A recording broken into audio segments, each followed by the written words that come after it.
नमस्कार, मैं दिव्या श्रीवास्तव। आप देख रहे हैं टीवी11। इस वक्त हम मौजूद है समाजवादी पार्टी कार्यालय और वहां पे हम बात करेंगे कुछ अहम मुद्दों पर। दो तीन बड़े अहम मुद्दे हैं। पहला अहम मुद्दा सांसद जो संसद भवन में हुआ, ठीक है। उसके बाद फिर हम बात करेंगे जगदीप धनखड़ की मिमिक्री को लेकर भी बात करेंगे और साथ ही साथ कई ऐसे अहम मुद्दे इन पे बात करेंगे। बजरंग पुनिया और साक्षी मलिक को लेकर भी बात करेंगे। उन्होंने भी संन्यास ले लिया एक तरीके से और इस पे भी बात करेंगे। तो सर, आपसे पहला प्रश्न तो मेरा यही उठता है कि आज समाजवादी पार्टी कार्यालय में ब्राह्मण की महाबैठक है, इस पे क्या कहना चाहिए? देखिए, आज जो है कि दो सम्मेलन हो रहे हैं। एक तो प्रत्यक्ष रूप से दिखाई दे रहा है, एक अंदर खाने भी हो रहा है। एक महाब्राह्मण सम्मेलन हो रहा है, एक ब्राह्मण सम्मेलन हो रहा है। ये ब्राह्मण के दो गुट होते हैं और ब्राह्मण कई तरह के होते हैं। एक तो ब्राह्मण महाब्राह्मण आ गए, एक चित्पावन ब्राह्मण होते हैं, एक चंडाल ब्राह्मण होते हैं, एक निषाद ब्राह्मण होते हैं, कुमायूं ब्राह्मण होते हैं, गढ़वाली ब्राह्मण होते हैं, बंगाली बंगाली और नंबूदरी प्रांत ब्राह्मण होते हैं। तो कई तमाम तरह के, अब चुनाव का समय आ गया है तो सारे लोग अपनी ताकत यहाँ दिखाने का प्रयास कर रहे हैं। और देखिए, समाजवादी पार्टी जो है सबको साथ लेकर के, अब सबको साथ करके चलने का काम करती है। हमारी पार्टी जब से शुरुआत हुआ तो जनेश्वर मिश्रा हो, ब्रजभूषण तिवारी जी है, उनका उसी तरह से सम्मान था जैसे कि एक पीडीए के किसी नेता का था, जो समाजवादी विचारधारा में विश्वास करता है, जो जाति धर्म वर्ग संप्रदाय से ऊपर उठ करके असली समाजवाद की बात करता है, वही समाजवादी होता है। रेवती रमन सिंह भूमिहार ब्राह्मण जाति के रहे, चाहे मोहन सिंह हो और कपिल देव सिंह हो, राजपूत बिरादरी के थे। तो समाजवादी पार्टी शुरू से ही सबको साथ लेकर के चलने का काम करती है। और हमारे राष्ट्रीय अध्यक्ष पूर्व मुख्यमंत्री आदरणीय अखिलेश यादव जी जो है एक पीडीएफ फार्मूला दिए हैं। यह संविधान के तहत जो है यथार्थ है कि हम लोगों की एक मांग है कि जिसकी जितनी संख्या भारी उसकी उतनी हिस्सेदारी होनी चाहिए। बाबा साहेब भीमराव अंबेडकर ने संविधान के अनुच्छेद 15(4), 16(4), 16(4) ए में एक व्यवस्था दिया कि जिसकी जितनी संख्या भारी उसकी उतनी हिस्सेदारी होनी चाहिए और हर स्तरों पर होनी चाहिए। अगर सभी जैसे शरीर का जैसे अंग होता है और कोई अंग निष्क्रिय हो जाए तो वह शरीर अस्वस्थ हो जाता है, उसी तरह से अपने देश को, प्रदेश को मजबूती प्रदान करने के लिए सबको साथ लेकर के चलने का प्रयास जो है समाजवादी विचारधारा के लोग करते रहे। और भारतीय जनता पार्टी तो केवल नारा गढ़ने और नारा चुराने का काम करती है। नारा देती है सबका साथ, सबका विकास, सबका विश्वास, सबके प्रयास की बात करती है, लेकिन सबका साथ लेकर के केवल अपनों को लाभ पहुंचाने का और शेष को दरकिनार करने का काम करती है। मैं आपसे बता दूं कि 19 ऐसे पूंजीपति रहे हैं जो भारतीय बैंकों का खजाना लूट करके कई 100 करोड़ रुपया लूट करके विदेशों में भाग गए, भगोड़े हैं। और 29 में एक विजय माल्या को छोड़ दिया जाए तो 28 के 28, चाहे निशान मोदी हो, ललित मोदी हो, मेहुल चोकसी हो, नीरव, ये जितने हैं ये सभी के सभी गुजरात बनिया हैं। और जैसे मिमिक्री की आपने बात किया कि जब जगदीप धनखड़ का मिमिक्री करने पर जो है और तमाम सांसदों को जो है कि शीतकालीन सत्र से निलंबित करके बाहर कर दिया गया। अरे भाई, ये तो सोनिया गांधी का भी मिमिक्री किए, हमारे हामिद अंसारी जो उपराष्ट्रपति थे उनका भी करते थे।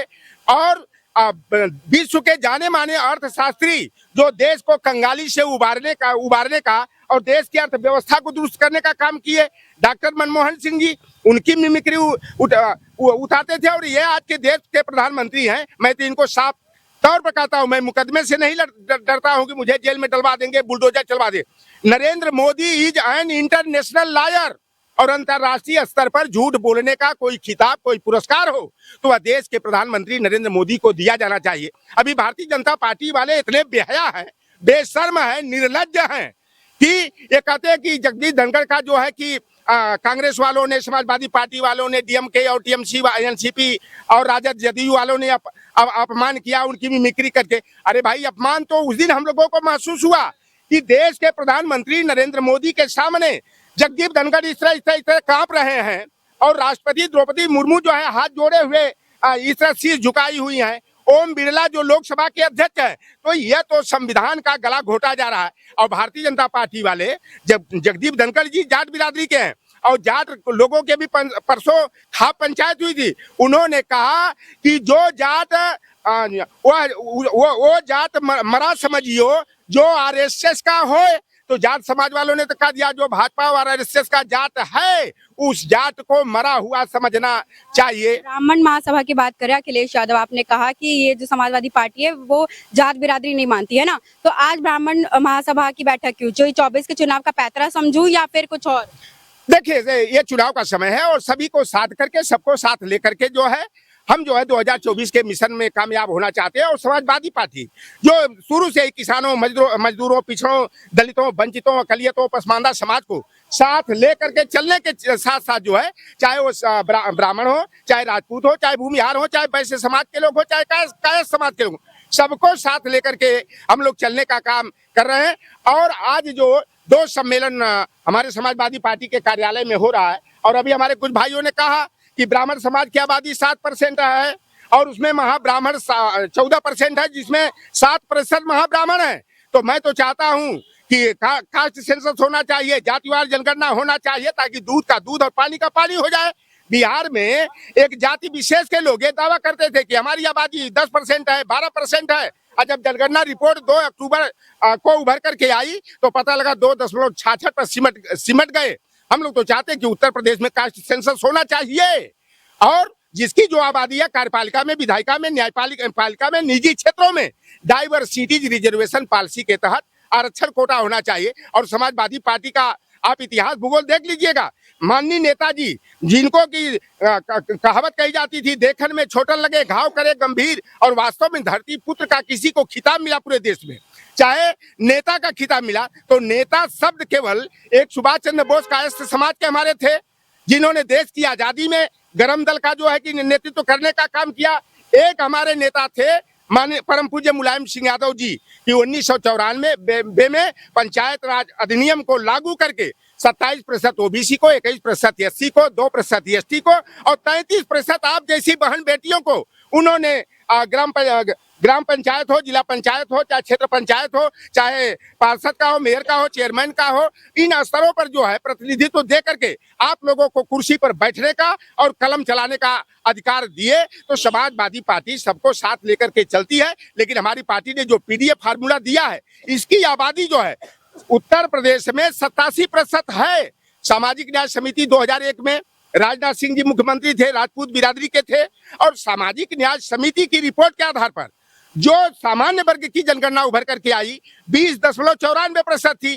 तो उसमें जो है हमारे सामान्य वर्ग में कुछ मुस्लिम भाई भी आते हैं, शेख, सैयद, अरसद, पठान, मुगल, मिल्की और त्यागी, इनकी आबादी 6% के आसपास है। अगर लगभग में 20.54 का मतलब 21 मान लीजिए, 6% अगर बाहर कर दीजिए तो 15% में सारी सामान्य वर्ग की जातियां, चाहे ब्राह्मण हो, राजपूत हो, भूमिहार हो, कायस्थ हो, कंसल, बंसल, चायल, तायल, नायल, अग्रवाल, अग्रहरी, केसरवानी हो, सारे लोग उसी में आ जाते हैं। इसीलिए हमारे नेता बार बार कहते हैं कि हम हक जो कोई हकमारी करेगा हम बर्दाश्त नहीं करेंगे, क्योंकि हम लोग हकदार हैं, हक देने की बात करते हैं। समाजवादी वही होता है जो सबको साथ लेकर के सबके सुख, समृद्धि, समता, समानता और सबके हक इच्छा की बात करता है। कहते तो नरेंद्र मोदी भी नरेंद्र मोदी, अब आपको बता दूं, अभी 15 दिसंबर का बड़े बड़े जो अखबार होते हैं, एनबीटी हो, टाइम्स ऑफ इंडिया हो, हिंदुस्तान टाइम्स हो, अमर उजाला, दैनिक जागरण, देख लीजिए। अभी जो है सुभाष सरकार जो है केंद्रीय शिक्षा राज्य मंत्री हैं, धर्मेंद्र प्रधान जो है खंडायत कुर्मी बिरादरी के वो केंद्रीय शिक्षा मंत्री हैं, और 19,190 पदों पर जो है कि भर्ती केंद्रीय विश्वविद्यालयों में, IIM, IIT में हुआ।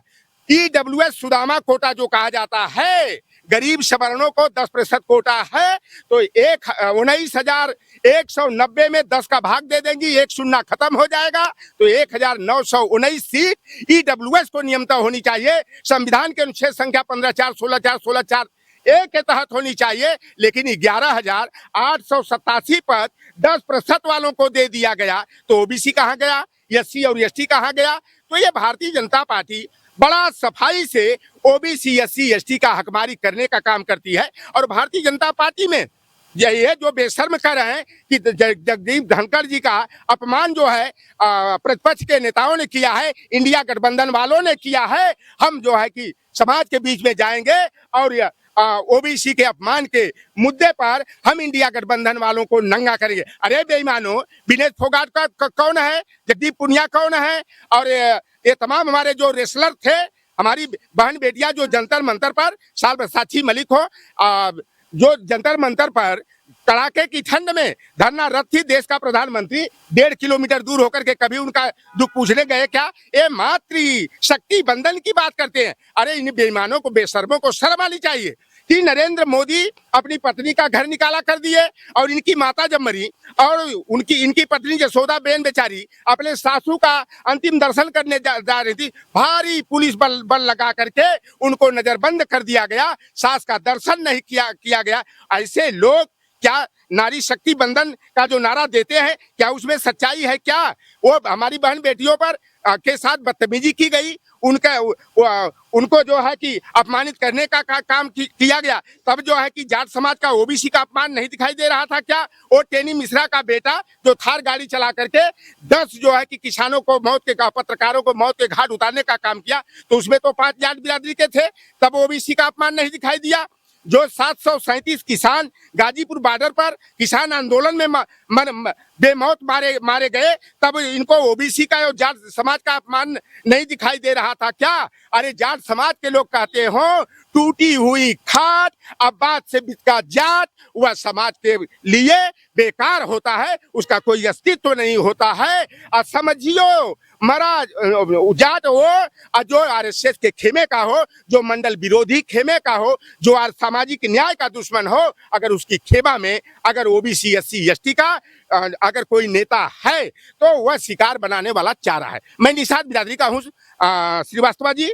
तो जब बड़ी बड़ी मछलियों का शिकार हमारे बिरादरी वाले करना होता है, तो कटिया और बंसी होती है, उसमें केचुआ, चपरी और छोटी छोटी सीधरी चलवा मछली होती है, उसको चारा के रूप में प्रस्तुत करके 10 किलो 20 किलो की मछलियों का शिकार कर लेते हैं। उसी तरह से चाहे वह धर्मेंद्र प्रधान हो, चाहे भूपेंद्र सिंह हो, चाहे लक्ष्मी नारायण सिंह हो, चाहे नित्यानंद राय हो, चाहे रामकृपाल यादव हो, चाहे हुकुमदेव नारायण यादव हो, चाहे अशोक यादव हो, चाहे गिरीश चंद्र यादव हो, चाहे एक मोहन यादव हो, जो अभी लाए गए शिखंडी ये लोग हैं, ये स्वतंत्र देव सिंह हो उत्तर प्रदेश में, लक्ष्मी नारायण चौधरी सिंह जाट हो, चाहे लक्ष्मी नारायण जाट हो, धर्मपाल सिंह सैनी हो, स्वतंत्र देव सिंह हो, धर्मपाल लोधी हो, केशव प्रसाद मौर्य हो, राकेश सचान हो, ये चाहे हमारी देवी रानी मौर्य, ये जो क्या है ना कि शिखंडी के रूप में, जैसे महाभारत के युद्ध में भीष्म पितामह को मारने के लिए शिखंडी को आगे किया गया था, तो यह ओबीसी एससी को शिकार बनाने के लिए ये चारा है, ये शिखंडी है, इनका जमीर मर चुका है। और जब ओबीसी का हकमारी होती है तो इनकी जुबान नहीं खुलती है, नहीं तो केशव प्रसाद मौर्य बड़बड़ बड़बड़ बड़बड़ बड़बड़ बोलते रहते। हमारी भतीजिया पल्लवी पटेल ने सिरातू में धूल चटाई दिया, और तब से ये मेंटल डिस्टर्ब हो गए हैं।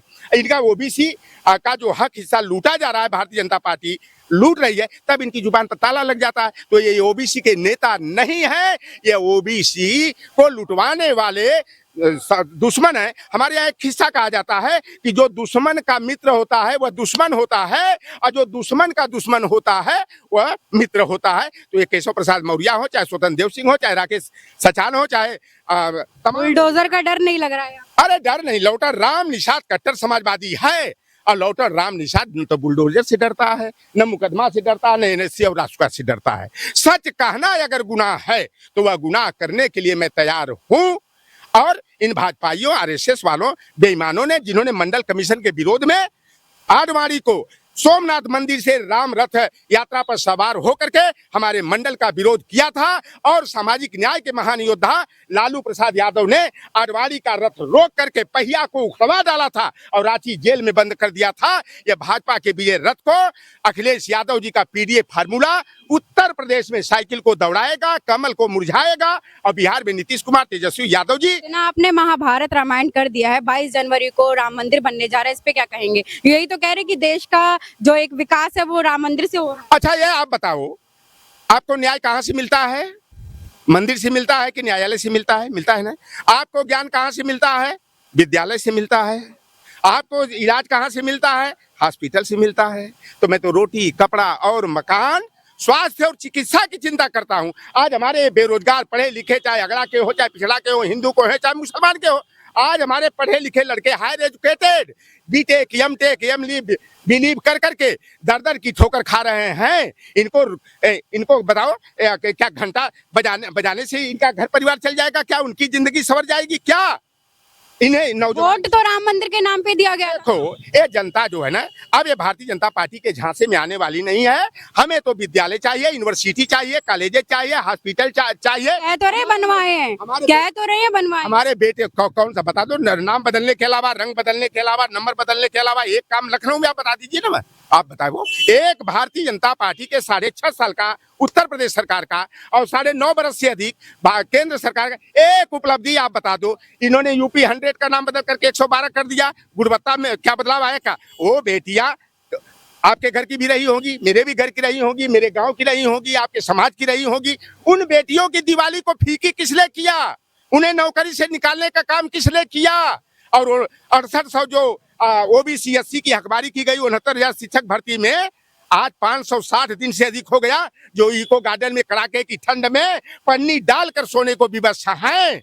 तो वह क्या हिंदू नहीं है क्या? वोट लेने के लिए लोहार पारसुनार तेली तमोली बरई बारी नाई धोबी मलाह केवट कुर्मी काची जाट को गुजर को चमार को पासी दरकार बसफोर को हिंदू बना लिया जाता है। और जब सम्मान और हक हिस्सा देने की बात आती है तो ये बेईमान हमारे साथ 2M दर्जे का बर्ताव करते हैं, लाठीचार्ज करने का काम करते। योगी जी का तो एक जो है रिकॉर्ड है कि जो भी हक मांगने आया, किसानों पर लाठीचार्ज, आंगनबाड़ी पर लाठीचार्ज, रसोईया बहनों पर लाठीचार्ज, आशा कार्यकर्त्री पर लाठीचार्ज। ये तो लाठीचार्ज चलाने वाले हैं ना, केवल लाठी तंत्र यह है। हम लोग लोकतंत्र में विश्वास रखने वाले हैं, बाबा साहेब भीमराव अंबेडकर के संविधान में आस्था रखते हैं और बाबा साहेब भीमराव अंबेडकर के संविधान को खत्म करके भारतीय जनता पार्टी मनुस्मृति का विधान, जिसमें स्त्री शूद्रो न धियताम की व्यवस्था है, ये तो लॉर्ड मैकाले का मैं धन्यवाद देना चाहूंगा। ज्योतिबा फूले, सावित्रीबाई फूले, डॉक्टर फातिमा शेख के आंदोलन की देन है कि आज आप लेकर के ना आप जो है एंकरिंग कर रही हैं, हमसे जब सवाल कर रही हैं, ये अधिकार किससे मिला है? यह अधिकार सावित्रीबाई फूले, ज्योतिबा फूले के प्रयास से, लॉर्ड मैकाले की नीति से मिला। 1823 से पहले किसी भी समाज की बहन बेटी को पढ़ने का अधिकार नहीं थी। स्वामी विवेकानंद को जानती हैं? पूरे विश्व में उतना बड़ा विद्वान आज तक कोई पैदा नहीं हुआ। वो सदी के इतने महारथी विद्वान थे, लेकिन जब उनको विश्व धर्म सम्मेलन में शिकागो में जाना था तो उन्हें किसी ब्राह्मण और किसी हिंदू धर्म संस्था ने उन्हें प्रमाण पत्र नहीं दिया था।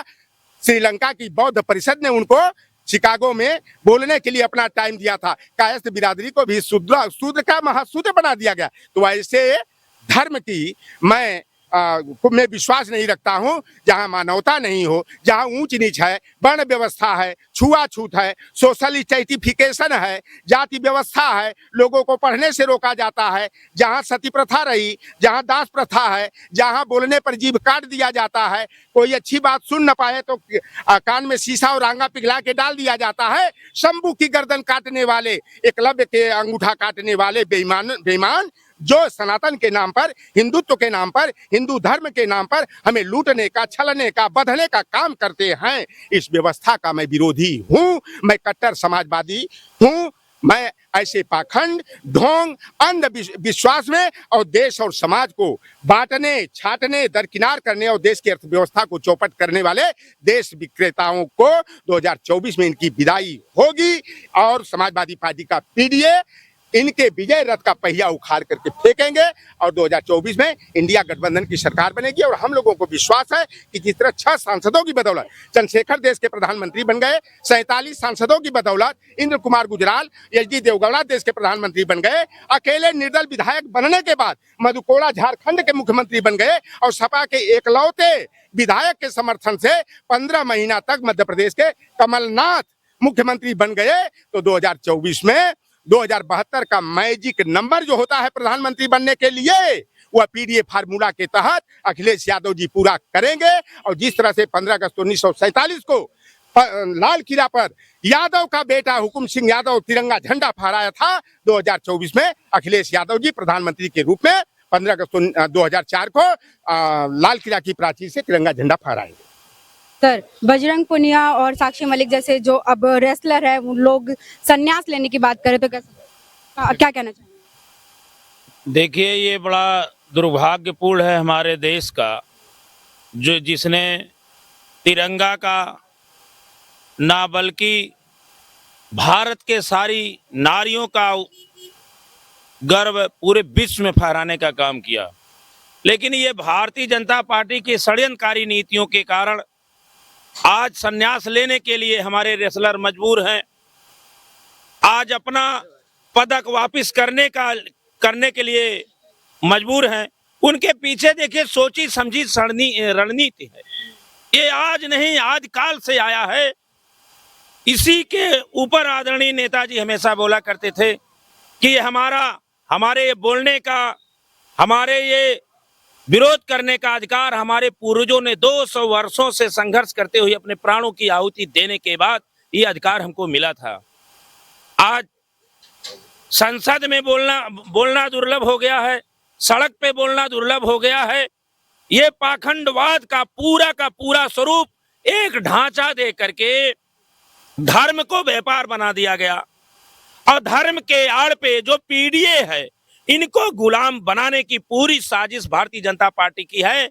ये अशिक्षित हो जाएं, ये गुलाम हो जाएं, ये दवा से मरे, ये रोगी बन के मरे, ये इनके अंदर इतना वायरस एक हिंदुत्व के नाम पे, राम के नाम पे, कृष्ण के नाम पे, कुरान के नाम पे, बाइबिल के नाम पे जब इलेक्शन आता है, जब उनको बोलना होता है तो इतनी गांव से लेकर के, चैनल से लेकर के, विधानसभा से लेकर लोकसभा में जाकर के ये करने का काम करते हैं।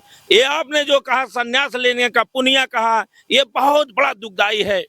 ये राष्ट्र की बात एक तरफ करते हैं, दूसरे तरफ करते हैं कि भारत का पूरे विश्व में नाम हो गया।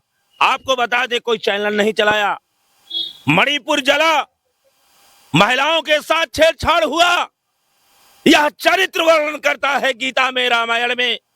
जब जब नारियों का इस तरह से दृश्य सामने आया है, तब तब असुरों का राज था, असुरी तंत्र हावी था। अभी जल्दी ही 80 बॉडी लाश, आपको मालूम होगा और नहीं मालूम होगा मेरी बात तत्काल कर लीजिएगा, 80 लोगों की बॉडी अभी तक रखी गई थी मणिपुर में। जब माहौल ठंडा हो गया है, अभी जल्दी उनको एक साथ निकाला जाता है और एक चिता पे दाह संस्कार ये सरकार करवाने का काम करती है। बोले तो थे मोदी जी 36 सेकंड। 36 सेकंड देश प्रदेश चल रहा है, एक स्त्री नंगी घुमाई जा रही है और आदरणीय हमारे राष्ट्रवादी, रामवादी, सबके मसीहा विश्व गुरु के पास केवल 36 सेकंड रहता। वाह रे रामराज, हमारे पूर्वजों की आत्मा रो रही है, नारियां रो रही हैं। देश कहां गया? आज हम किस विचारधारा पे कहां खड़े हैं? ये धर्म का व्यापार कर रहे हैं। आपने देखा होगा, मेरा तथ्य के साथ बोलना चाहता हूं, अयोध्या में मंदिर बना, हम स्वागत करते हैं, लेकिन इन्हीं लोगों के द्वारा भारतीय जनता पार्टी के बड़े नेताओं द्वारा यह कहा गया कि अब रामलला के मंदिर बन जाने से हमारा स्रोत बढ़ जाएगा। वाह रे राम, अब राम शब्द धन पे व्यापार करना शुरू कर दिए, राम के नाम पे वोट लेना शुरू कर दिए। तो ये आसुरी शक्ति है। जैसी राम का नारा दिया था तो रावण ने दिया था। गोस्वामी तुलसीदास जी भी लिखे हैं तो वहां सिया राम का वर्णन आया है। ये जय श्री राम करके ठगने का काम करते हैं। पूर्ण रूप से ये संविधान को बदलना चाहते हैं, मनुस्मृति लागू करना चाहते हैं। जो हमारे पीडीए है, पीडीए का अर्थ किसी जात से नहीं है, पीडीए का अर्थ जो पिछड़ा है, जो अशिक्षित है, जो अपनी आवाज नहीं कर सकता, जो अपने मजबूती से बुलंद आवाज नहीं उठा सकता, वही पीडीए है। पीडीए किसी जात से नहीं कहा जा सकता है। वही पीडीए आज राष्ट्रीय अध्यक्ष अखिलेश यादव जी ने उसी का नारा देने का काम किया है। आज संविधान बचाने के लिए, लोकतंत्र बचाने के लिए षड्यंत्रकारी नीतियां जो भारतीय जनता पार्टी गए है, जहां नारियां सुरक्षित नहीं है, मजदूर सुरक्षित नहीं है, नौजवान बेरोजगार बन के घूम रहा है, और ये लोग पाखंडवाद का रूप ला करके एक सामने रख करके 24 के चुनाव के लिए तैयारी करने का काम कर रहे हैं। आज देश की सीमा सुरक्षित नहीं है। अग्निवीर जैसी योजना आप ये देखिए, कहीं यादव के नाम पे, कुर्मी के नाम पे, पटेल के नाम पे, दलित के नाम पे, चमार के नाम पे, कोहार के नाम पे, लोहार के नाम पे, गडरिया के नाम पे, भर के नाम पे, धरकार के नाम पे ये भारतीय जनता पार्टी बांटने का काम करती है। जब समाजवादी पार्टी की सरकार थी तो कहा जाता था, यही आरएसएस के लोग, यही भारतीय जनता पार्टी के लोग कहते थे ये यादवों की सरकार है, यादव गुंडागर्दी करता है, यादवों को सब कुछ मिल गया। आज मैं पूछना चाहता हूं, आप उत्तर प्रदेश में आप देखिए, लोग भवन बनवाए अखिलेश यादव, क्या वो यादव के नाम हो गया? 102 number, 100 number, laptop, Agra expressway, आज उन्हीं कार्यों पे अपना नेम प्लेट लगा करके भारतीय जनता पार्टी के मुख्यमंत्री अपना नाम लेने का काम करते हैं। या महाब्राह्मण का जो स्वाभिमान है, ये आपने आज यहाँ पे समाजवादी पार्टी ने रखा कि महासभा बुलाई ब्राह्मण समाज को, तो ये 24 के चुनाव के लिए है या फिर इसको मैं पैतरा समझू 24 के चुनाव को लेने का? क्योंकि ब्राह्मण, या फिर आप लोग तो कहते हैं कि आप लोग जातिवाद नहीं मानते, जाति को नहीं मानते, तो ब्राह्मण महासभा बुलाने की, बैठक की क्या जरूरत पड़ गई? देखिए बैठक, ये जो ब्राह्मण महासभा जो आज बैठक चल रही है, हमारे समाजवाद का मतलब समांतर, सभी लोगों के साथ, किसी जात से भेदभाव नहीं। तो आज ब्राह्मण महासभा बुलाने की, ब्राह्मण महासभा इसलिए, देखिए काट का काट, जो ब्राह्मण, भारतीय जनता पार्टी में सबसे ज्यादा ब्राह्मणों की हत्या हुई ब्राह्मण जात के नाम पे, तो जो ब्राह्मण पिछड़ा है उसको हक नहीं मिला, उसको ठगा गया, उसको बहिष्कार किया गया। तो आज ये 24 का आप चुनाव, शंखनाद तो हो ही चुका है, सामने चुनाव है, तो समाजवादी पार्टी का विचारधारा, चाहे ब्राह्मण हो, चाहे राजपूत हो, चाहे अन्य जातियां हैं, सबको लेके चलना, समांतर उनको अधिकार देना। तो हर ये तो एक संगठन का, पार्टी का संविधान होता है, हम अन्य प्रकोष्ठों का गठन करते हैं, गांव-गांव जाने का काम करते हैं। ये करने के लिए इसलिए मजबूर भारतीय जनता पार्टी हमेशा कहीं ब्राह्मण के नाम पे, यादव के नाम पे वो तमाम संगठन करते हैं। तो ये एक राजनीतिक एक संगठन है, हमेशा रहा है। तो ये लोग जितने पीड़ित ब्राह्मण हैं, जो भारतीय जनता पार्टी उनको दरकिनार किया है, बुलडोजर चलाया है, आज वो सबको महसूस हो रहा है कि हमारा अगर कोई नेता है तो अखिलेश यादव जी हैं, हमको कुछ कोई सम्मान दे सकता है तो अखिलेश यादव समाजवादी पार्टी दे सकती है। तो ये 24 में जहां आज ब्राह्मण महासभा है, अन्य सभी पीढ़ियों को लेकर के गांव-गांव में जगाने का काम करेंगे। और हमारे समाजवादी पार्टी के सभी कार्यकर्ता लग गए हैं। लगने का मतलब ये नहीं है, आप ये चुनाव नहीं है, एक तरफ पाखंडवाद है तो दूसरे तरफ समाजवाद है। जो पाखंडवादी हैं वो जब वोट लेने की बारी आती है, किसी पीढ़ियों को हिंदू बनाने का काम करते हैं, उनके घर जाके रामलला की बात करने का काम करते हैं, कृष्ण का नाम लेते हैं, गंगा का नाम लेते हैं, ब्राह्मण का नाम लेते हैं, गौ का नाम लेते हैं, राष्ट्र का नाम लेते हैं, और जब उनको हक देने की बात होती है तो फिर उनको पिछड़ा बना देते हैं।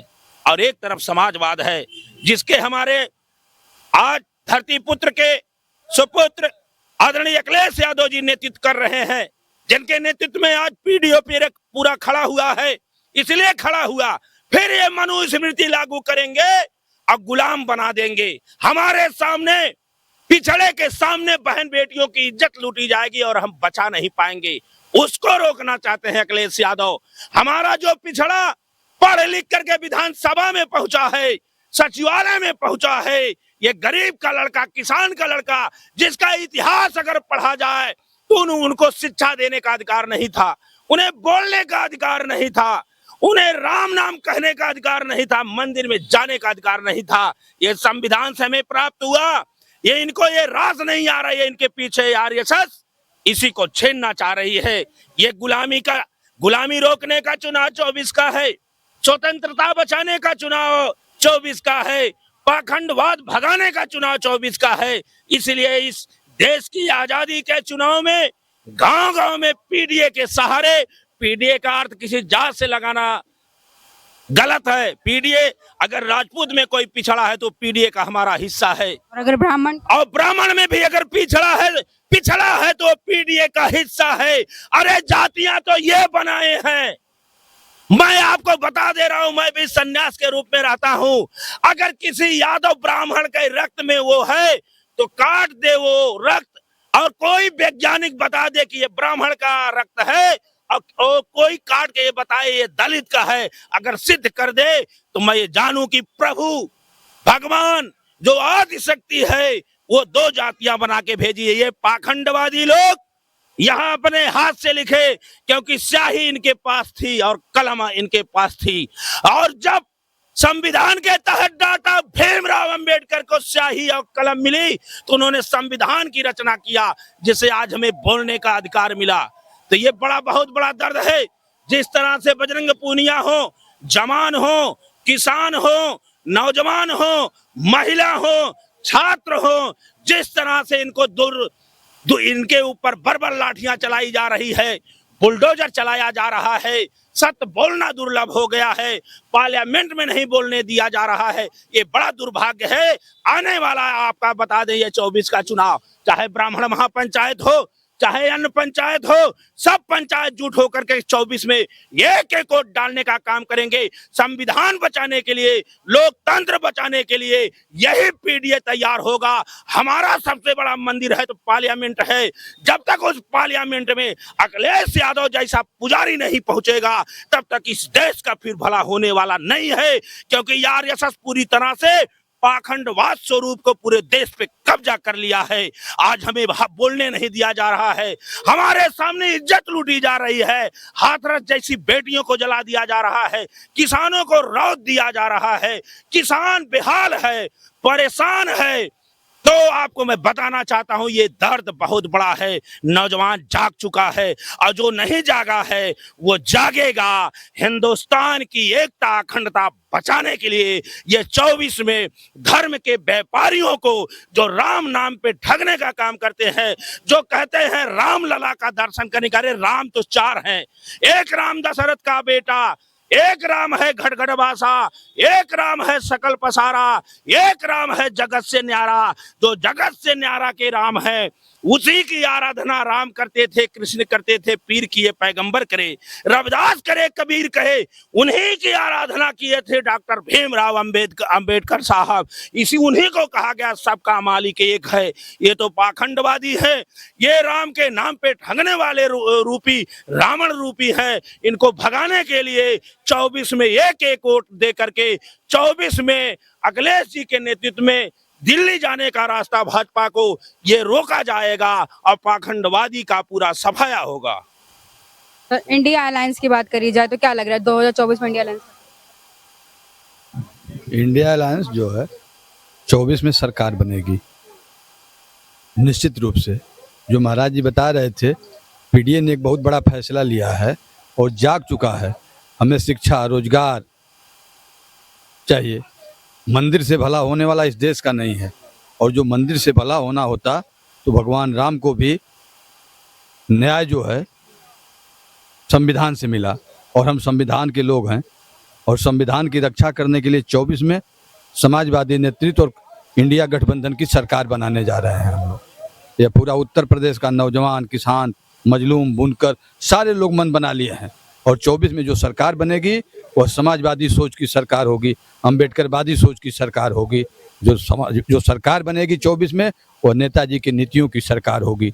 डिम्पल यादव की तरफ से मैं एक गीत बोलना चाह रहा हूँ कि जब डिम्पल जी प्रधानमंत्री बनेंगे तो सुखे जरे बिरवा पुनि हो, हरिजो के परिताप सब है हरियई हो, मालती चार चमेली की सौरभ फोर समीर समय हो, दुख के दिना बीती हैं रे बहुरे, सुख के दिना पुन पुन फिर आई हो, स्वर्गीय कोई बाला सुमंज बीड़ा बजा रही हैं, सुमंज बीड़ा हर एक स्वर में नवीनता है, अलक्ष्य पदों से गत सुनाती, तरल तरानों से मन को लुभाती, स्वर्ग की सुधा की धारा बहा रही है, कोई पुरंदर की किरकिरी है, वियोग तब सा भोग मुक्ता हृदय से उद्गार गा रही हैं, सको तो जाकर पता लो कौन ये जोगन गगन में इतनी चुलबुल मचा रही हैं। जय हिंद, जय भारत। मुलायम सिंह यादव जिंदाबाद। तमाम अहम मुद्दों को लेकर आज हमने बात करी। आज हम समाजवादी पार्टी कार्यालय पर आए थे, तमाम 3 अहम मुद्दे उठाकर लेकर आए थे। पहला अहम मुद्दा था सांसद में जो 142 सांसदों को निलंबित किया गया, और वहीं दूसरी ओर बजरंग पूनिया और साक्षी मलिक जैसे हमारे पहलवानों को संन्यास लेना पड़ा, और वही तीसरा अहम मुद्दा महाब्राह्मण समाज का जो इन्होंने बैठक रखी है उसके ऊपर हमने बात करी है। अखिलेश यादव जी आज यहाँ पे स्वयं मौजूद भी हैं, और साथ ही साथ आपको बताते चले कि हमने तमाम लोगों से बातचीत करी। उनका यही कहना है कि इंडिया अलायंस 2024 में अपनी सरकार बनाएगा। अब देखना यही है कि क्या सही में 24 में इंडिया अलायंस जीतती है कि नहीं। तमाम खबरों जानकारी के साथ जुड़े रहने के लिए बने रहे TV11 के साथ। कैमरामैन ऋषभ के साथ मैं दिव्या श्रीवास्तव, धन्यवाद। लखनऊ।